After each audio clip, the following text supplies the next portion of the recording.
Hey, this soup for breakfast doesn't taste great. It's too watery. Why is it like this? Yeah, that's not that good. Can you make it thicker? But remember, I need to be careful with salt, as the doctor said. Who cares about that? I really like strong flavors. The one who always complains about food is my mother-in-law, Mill. She always wants food with lots of seasoning, but she's overweight and has almost diabetes.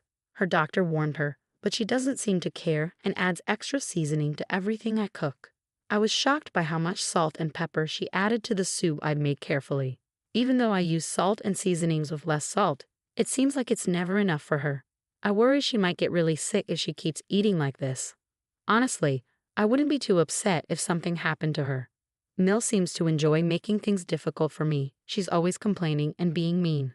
My name's Alice, I'm 29 years old, and I work while also taking care of the house. I've been married for 3 years, but we don't have any kids. The problem is that I can't have children, and Mill never lets me forget it. You're worthless as a woman if you can't have children. You're broken, she'd say. You should be thankful just to be allowed in this house. You're right, I am broken because we've tried so many times and I can't have kids. Talk about getting a bad deal. Ha, how can you say that? My husband laughed. Well, because a woman who can't have kids is done for, Mill added. You're right, Mom, my husband agreed. That I'm broken. I really want a baby. I've been going to the doctor while working, trying everything, but nothing's working. It's exhausting both physically and emotionally. So I've decided to stop the treatment. It's also expensive, and it's hard to keep going for years. My husband used to say spending money on fertility treatments was pointless. But he also pushed me to get pregnant quickly. Why bother pressuring me? I can't get pregnant just because you want me to, I thought to myself. After giving up on treatments, I thought about being happy with just my husband and me. But my mother-in-law still hoped for a grandchild to tease me about. She even bought diapers and proudly showed them off. Look, I got diapers, she said excitedly. You'll need them one day. Haha, aren't those a bit small for you, Mel? I joked back. Haha, hey, these are for a baby, can't you see that? She replied. Well, I wouldn't know. I'm the broken woman who can't have kids, I retorted sarcastically. That's enough. Angrily, my mother-in-law stormed off to her room. Thank goodness, I thought, already tired from work and not wanting to deal with her mean comments anymore. It seems like she has nothing better to do than make my life miserable. We moved in with my in-laws after my father-in-law passed away a year ago. My mother-in-law was heartbroken. Then, around the same time, she was warned by her doctor about her risk of diabetes. That's why we moved in. My husband wanted to support his mom, but despite having diabetes, she's okay as long as she takes her medication and eats well. There's nothing to worry about, well, except that she often forgets her meds and eats whatever she wants, so her condition might worsen eventually. Even if that happens, I really don't want to be responsible for taking care of my mother-in-law. I'm still working and really busy. Taking care of in-laws in my 20s? No thanks. The next day was my day off, so I was doing chores around the house. My mother-in-law, who usually just sits on the sofa snacking, suddenly got up and went into my room. I didn't want her in there, but my hands were full, so I didn't say anything. I cleaned your room for you, she said. Thanks, I replied, feeling suspicious. Maybe I should switch rooms with my husband. You know, if you leave your room messy, you'll attract bugs, she chuckled. Sure, enjoy your clean room, I replied, feeling unsure about her intentions. My mother-in-law seemed to think I was grateful, which only made her behavior more suspicious. I had a feeling she was up to something. That night, I decided to sleep in my husband's room. He'd been away on business since yesterday, so he wouldn't know. Even if he finds out, I knew he wouldn't be upset. So I made my choice.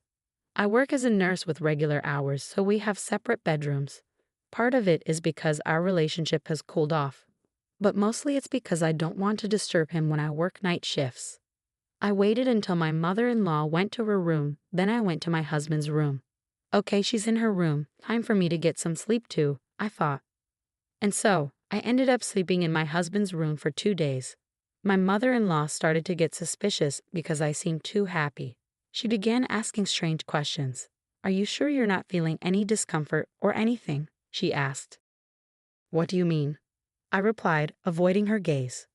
Oh, never mind, she said, dropping the subject. Was there something she was wondering about? Avoiding eye contact, my mother-in-law ate her meal alone. I had the night shift that day, so I planned to relax at home before heading to work. But relaxing isn't really an option for me since my mother-in-law never helps around the house. She enjoys telling me what to do while she sits on the couch, eating snacks and reading Japanese comics for women. She's probably reading and plotting her next move to make her annoying daughter-in-law upset. I glanced at the cover of her comic. It was titled Epic Mother and Daughter-in-Law Swamp Battle in English. I couldn't help but roll my eyes at her choice of reading material. Eventually, my husband returned from his business trip, but it was already 10 p.m. GH. I'm exhausted. I'm going to take a bath, he said. Sure, I'll heat it up for you. Have a beer while you wait, I suggested. Thanks, I will. Oh wait, it's not safe to drink alcohol before taking a bath. Okay, I'll have a non-alcoholic beer then, he reluctantly agreed, listening to my advice about the dangers of mixing alcohol and hot water. You'd think he'd know better. Even saunas have signs warning against entering if you're drunk. But no, common sense isn't so common for him or my mother-in-law. After that, my husband took his bath and started singing loudly. We live in a single-family home, but singing at this hour. Our neighbors won't be pleased. La la la la la. Hey, you're too loud, I said. Shut it. You're the one being loud, he retorted. I quietly warned him to stop singing, but then my mother-in-law came into the bathroom area to join in. Watkin is just trying to enjoy himself singing. What's wrong with that? She said. What? You really don't know how to treat your husband, do you? Always so inconsiderate and complaining, my mother-in-law scolded me. Hey, I'm not the one always complaining, Mill, I replied. Talking back, huh? You're definitely not cute. Not that you're a beauty to begin with, she sneered. That's okay with me. I probably look like a knockout beauty in some other country, no worries, haha. After that, my husband got out of the bath and started drinking. It was already 10:30 p.m., and I needed to leave for the hospital where I work. Even though it's close by, there's a lot to do, so I have to leave early. Oh, by the way, I've been sleeping in your room. Would you mind sleeping in mine tonight? My clothes are all over, I mentioned to my husband. Sorry, sure. Doesn't matter to me, he replied. Okay, I'm heading out then. Take care, I whispered to my husband so Mill wouldn't hear. Just as I was about to grab my bag and leave, I heard my husband let out a loud groan. What? Watkin. He was curled up on the floor, holding onto his leg and moaning. He looked like he was in a lot of pain.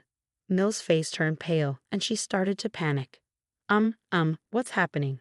Speak, she demanded. He couldn't say a word, no matter what I asked. There was no response. I felt like I needed to do something, but then I noticed something strange. The floor was unusually slippery. Even though I was wearing socks, it felt like I could easily fall. What on earth is this? I exclaimed. Watkin, Mill, what did you do?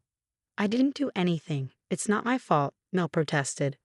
Blaming my mother-in-law wouldn't solve anything at that moment, so I immediately called an ambulance.